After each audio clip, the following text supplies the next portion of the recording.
할렐루야.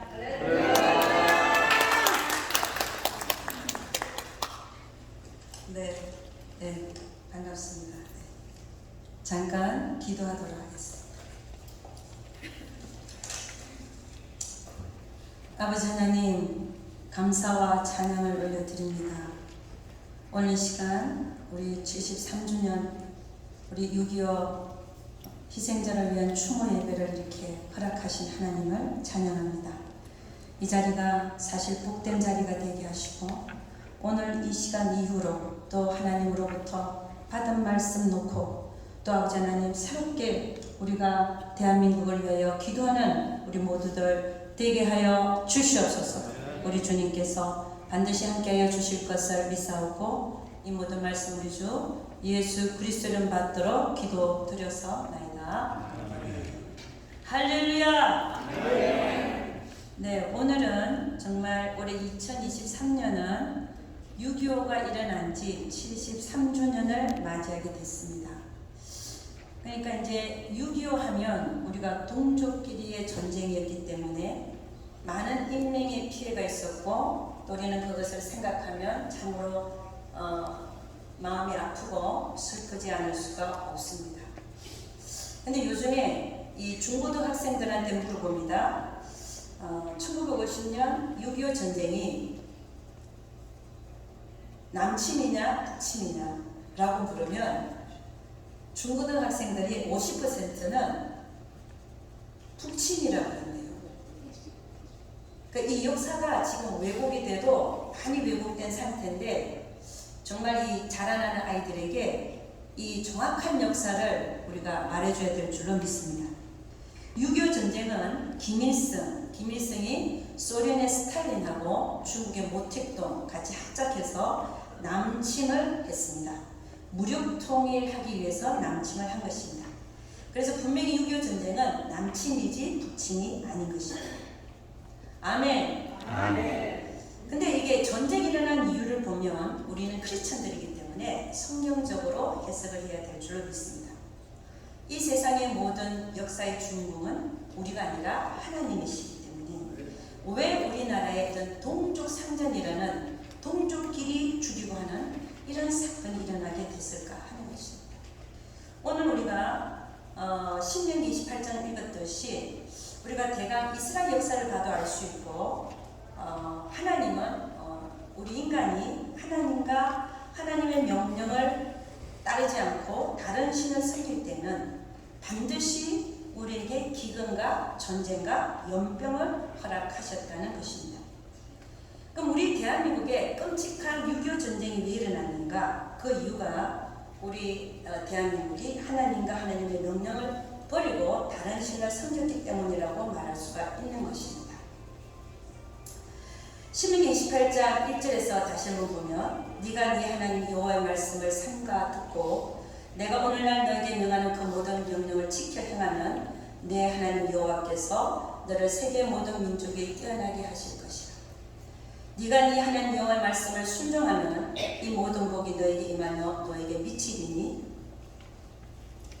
성읍에서도 복을 받고 들에서도 복을 받을 것이며 내 몸의 소생과 자녀들이죠. 네 토지의 소산과 네 짐승의 새끼와 우양의 새끼가 복을 받을 것이며 네 강주리와 떡반죽 그릇이 복을 받을 것이며 네가 들어와도 복을 받고 나가도 복을 받을 것입니다. 내 대적들이 일어나 너를 치려하면 여호와께서 그들을 네 앞에서 패하게 하시리니 그들이 한 길로 너를 치러 들어왔으나 내 앞에서 7길로 도망하리라. 근데 15절부터는 저주를 얘기합니다. 그죠? 어떤 저주냐면은 하나님의 명령을 순종하지 아니하고 그 명령과 규례를 지켜 행하지 아니하면 이 모든 저주가 너에게 임하고 너에게 미칠 것이라고 했습니다.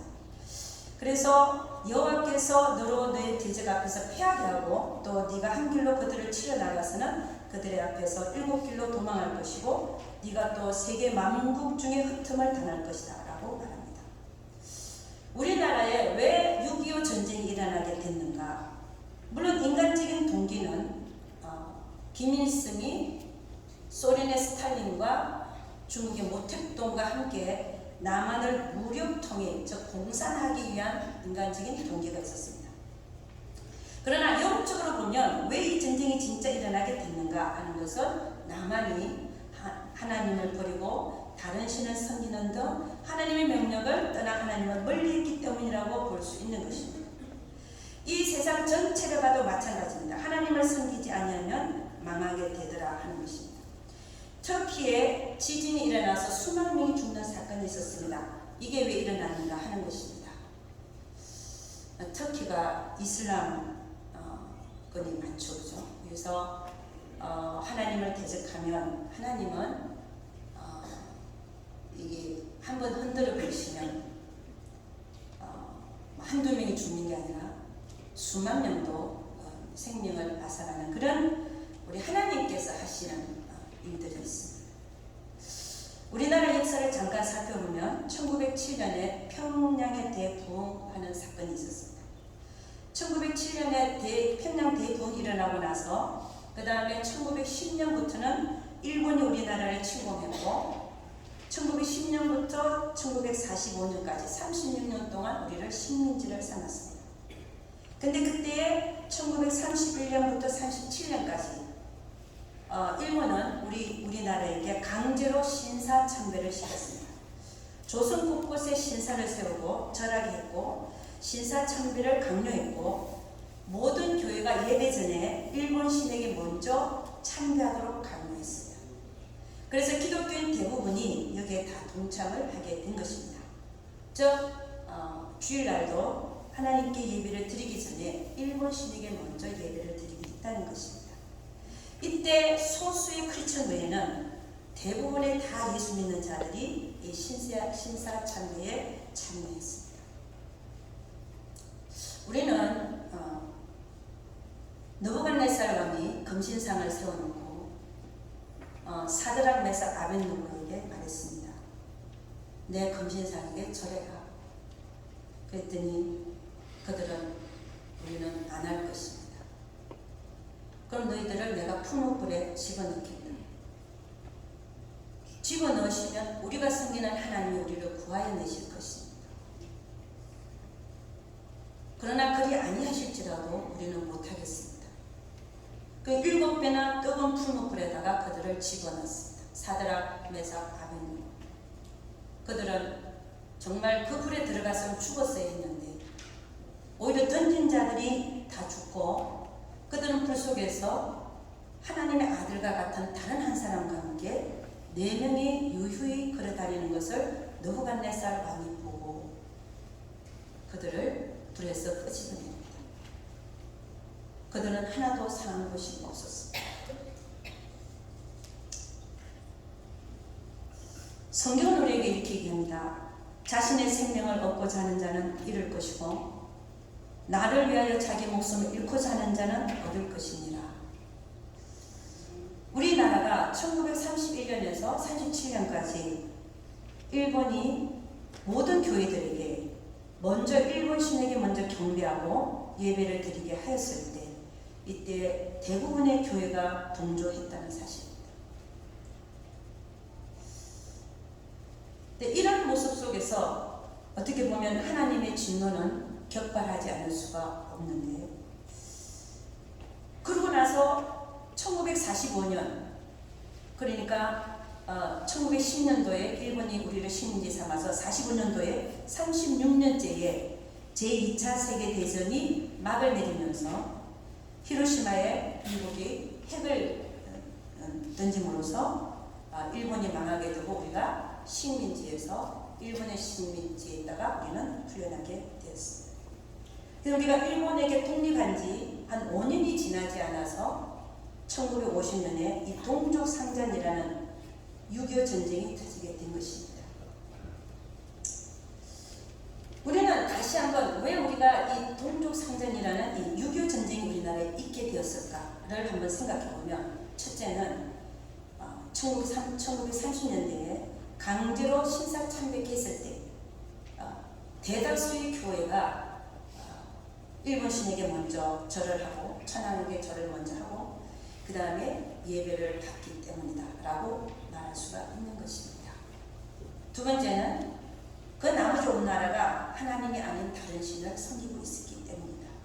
그래서 우리나라에 있었던 전쟁을 통하여 우리가 알아야 될 교훈이 뭔가 하는 겁니다. 그 교훈은 우리가 하나님 외에 다른 신을 섬기면 하나님은 진노하신다는 교훈입니다. 아멘.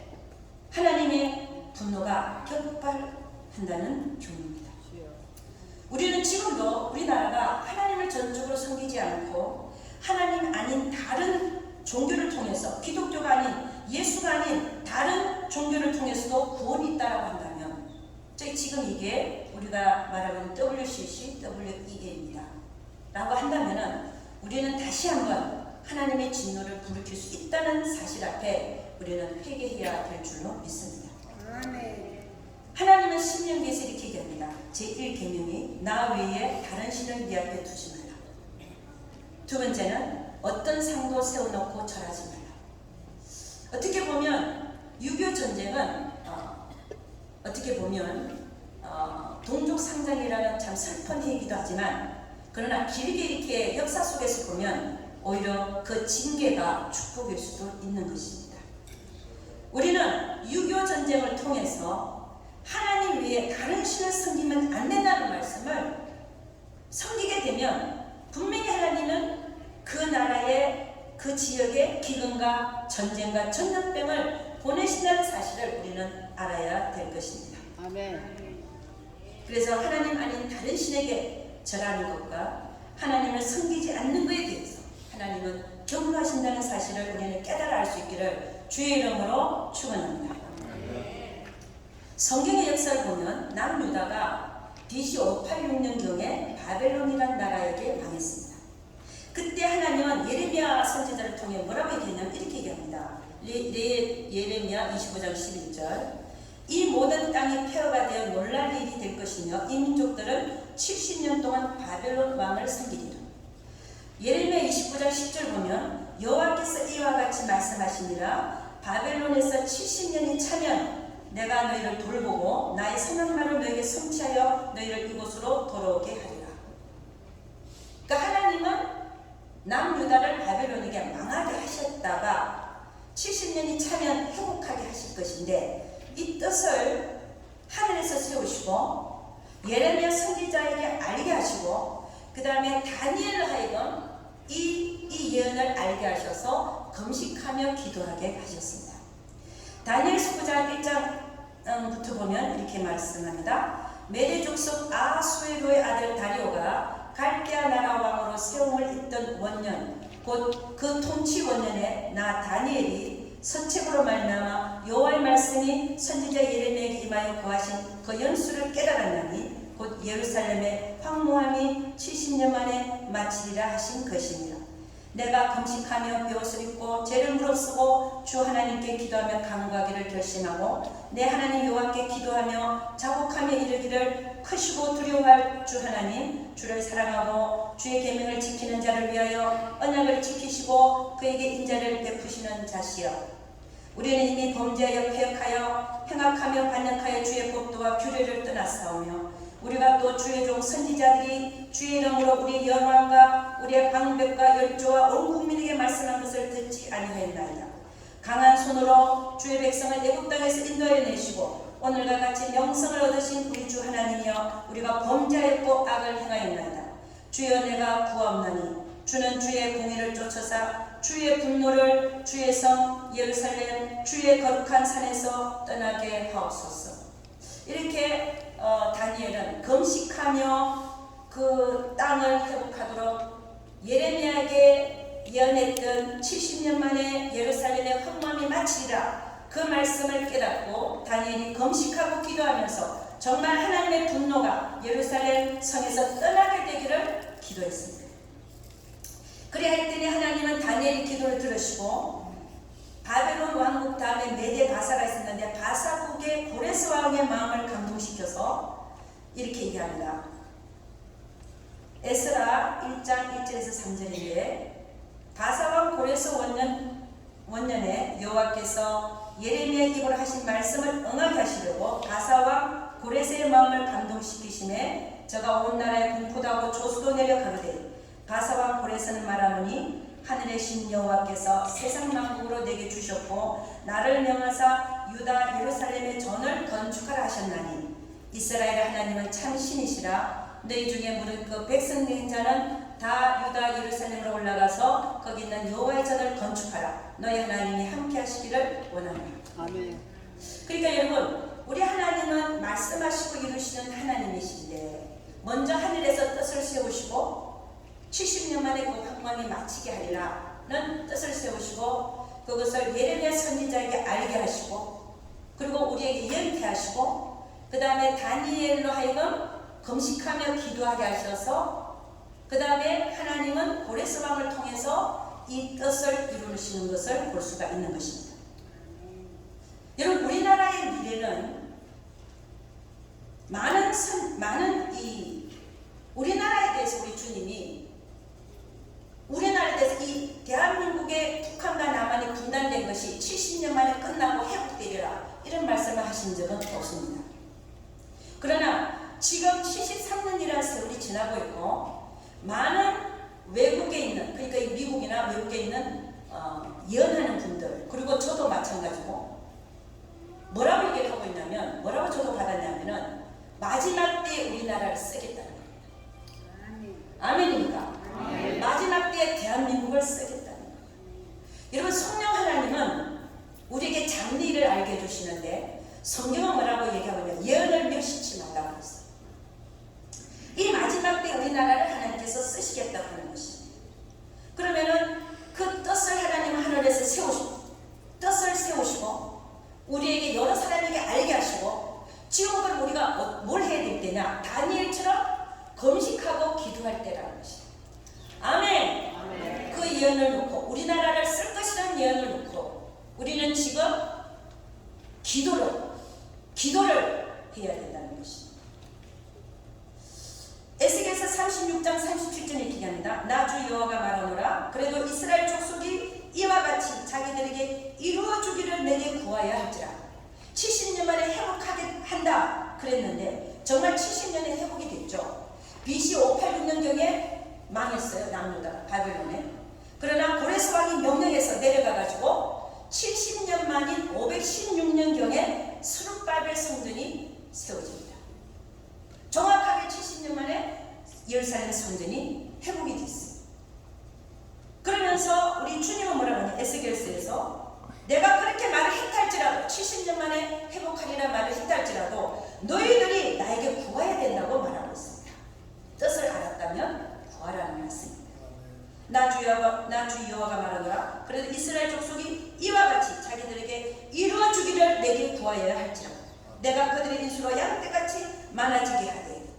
그러니까 하나님은 여러 예언하는 분들을 통해서 우리나라를 쓰시겠다고 했다면은 우리는 이제 뭘 기도해야 되냐?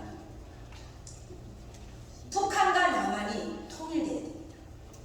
통일되는데 공산주의로 통일이 되면 안 되죠. 우리 하나님은 우리를 쓸 수가 없죠. 왜냐하면 공산주의는 기독교를 말살하는 정책을 쓰기 때문에 우리나라가 쓰임 받으려면은 뭐로 통일돼야 되겠습니까?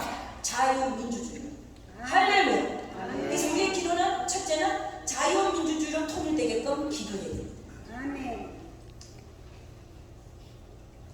그 다음에 두 번째는 뭐냐면 자유민주주의로 통일된다. 여러분, 저는 여러분에게 감히 이 말을 안 하려고 해도 오늘 여기 앉아있는데 생각이 났어요. 이 말을 꼭 하는 게 좋겠다는 생각이 들었는데 우리 하나님께서 저에게 환상을 쫙 펼쳐주는데요. 예수님이 나타나셨는데 큰 이 태극기를 들고 나타나신 거예요. 태극기가 얼마나 크냐면 하여간 대단히 커요. 화면만에 화면, 이게 대단히 큰 화면이거든요. 요런 정도의 태극기를 들고 이렇게 흔들면서 나타나신 거예요. 그래서 제가 아니 오늘 왜 하나님 우리 주님이 태극기를 들고 나타나셨나 그랬는데 이 태극기를 들고서 주님이 어디로 가시냐면요, 백두산으로 가시더라고요. 백두산으로 가서 이 태극기를 딱 꽂아버리는 거예요. 할렐루야. 아멘. 제가 그 환상을 봤다는 겁니다. 아멘. 여기 믿으셔도 좋고 안 믿으셔도 좋지만 저에게 보여주신 환상입니다. 그리고 저는 여러 번 대한민국의 지도가 빨간색이 북한이고 밑에가 초록색이 남한이에요. 그런 대한민국 지도를 주님 보여주시면서 밑에 있는 녹색이 위에 있는 빨간색을 쫙 밀고 올라가는 것을 저는 여러 번 보았습니다. 여러분, 우리는 하나님이 하늘에서 뜻을 세우시고 정말 이 마지막 때 우리 대한민국을 쓰시고자 한다면은 정말 자유민주주의로 우리가 통일이 돼야 되고, 그 다음에 뭐가 돼야 되냐면은 북한과 남한이 통일이 되어지면 이제는 북한도 복음이 들어가서 이 북한과 남한 전체가, 우리 대한민국 전체가 복음 통일한국이 되는, 그걸 놓고 기도하셔야 되겠고, 그 다음에 그렇게 되고 나서 이 복음 통일한국을 선교 통일한국으로, 선교한국으로 하나님이 쓰실 수 있게끔 우리가 기도해야 될 줄로 믿습니다. 마태복음 18장 19절에 이렇게 합니다. 진실로 다시 너에게 이르노니 너희 중에 두 사람이 땅에서 합심하여 무엇이든지 구하면 하늘에 계신 내 아버지께서 저희를 위하여 이루게 하시리라. 역대하 7장 14절 오늘 성경 본문이었는데 제가 읽어드립니다. 내 이름으로 일컫는 내 백성이 그 악한 길에서 떠나 스스로 겸비하고 기도하여 내 얼굴을 구하면 내가 하늘에서 듣고 그 죄를 사하고 그 땅을 고칠지라. 구하라 그리하면 너에게 주실 것이요 찾으라 그러면 찾을 것이요 두드리라 그리하면 너에게 열릴 것이니 구하는 이마다 얻을 것이요 찾는 이가 찾을 것이요 두드리는 이에게 열릴 것입니다. 여러분, 우리가 당했던 6.25 전쟁을 통하여 우리는 하나님을 섬기지 않고 다른 신을 섬기고 또 다른 금신상에다가 어떤 상에다가 절을 하면 반드시 하나님은 벌을 내리신다는 그 교훈을 알고, 그 다음에는 앞으로 우리가 해야 될 것은 뭐냐면 기도하셔서 하늘에서 하나님이 선교한국으로 우리를 쓰겠다고 뜻을 정하셔서 우리에게 알게 하셨으면 이제는 우리가 기도해서 그것이 이루어질 수 있도록 우리가 기도해야 될 줄로 믿습니다. 우리 잠깐 눈을 감고 정말 이 뜻을 놓고 하나님의 뜻이 하늘에서 이루어진 것처럼 이 땅에서도 이루어질 수 있도록 약 2분간만 우리 나라를 놓고 한번 기도하는 시간을 갖도록 하겠습니다. 주여 한번 부르고 자유민주주의로 통일될 수 있도록, 그리고 북한에 복음이 들어가서 대한민국이 통일 복음한국이 될 수 있도록, 그 다음에 우리나라를 정말 주님이 뜻하신 대로 성경으로 쓰임받을 수 있도록 주여 한번 부르고 기도하는 시간 갖도록 합시다. 주여 부릅니다. 주여! 아버지 하나님, 주여 아버지 하나님, 주님 감사합니다. 아버지 하나님, 우리나라를 이만큼 크리스천들이 있는 아버지 한국으로 만들어주심을 감사합니다. 아버지 북한과 남한이 통일되어져서 자유민주주의로 통일되어져서 정말 북한에 아버지 복음이 들어가고 그들이 아버지 하나님 해방받아 아버지 예수 믿는 자들이 아버지 1000만 명, 2000만 명이 되게 하시고 아버지 하나님 우리 대한민국 전체가 아버지 복음 통일한국이 되어져서 아버지 하나님 이 마지막 때에 전 세계에 복음을 전파하는 선교 통일한국으로 만들어 주시옵소서. 오 할렐루야. 아버지 하나님 주여 감사. 우리는 반드시 아버지 하나님 이것을 이루어낼 것입니다.